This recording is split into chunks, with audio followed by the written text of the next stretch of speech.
పోయాక ఈ 2 కాయలు మనకు ఉపయోగపడతాయి. రాకుండా ఉంది సార్. కొన్ని ఇప్పుడు నల్లబడిపోతాయి సార్. ఇట్లా గింజలు బాగుండా కానీ అవి వచ్చి తీసి పాయి వచ్చేసిందని చెప్పేసి ఎటైటో రుద్ది పాయి వచ్చేసింది మాకు వద్దండి. ఇంకా 4 రోజులు ఉండకు వచ్చి 1000 రూపాయలకి ఇస్తావు, 2000 ఇస్తావు.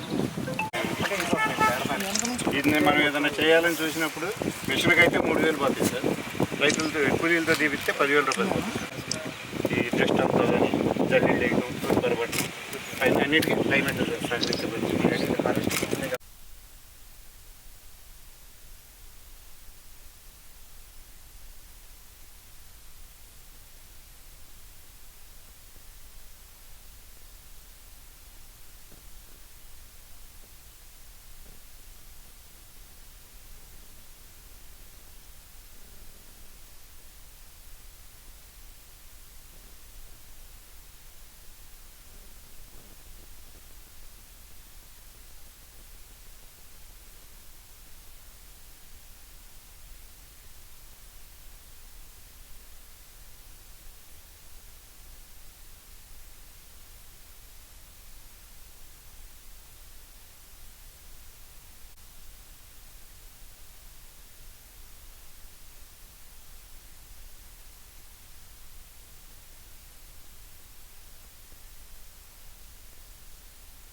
సగవన్న మిగిలింది ఆశ.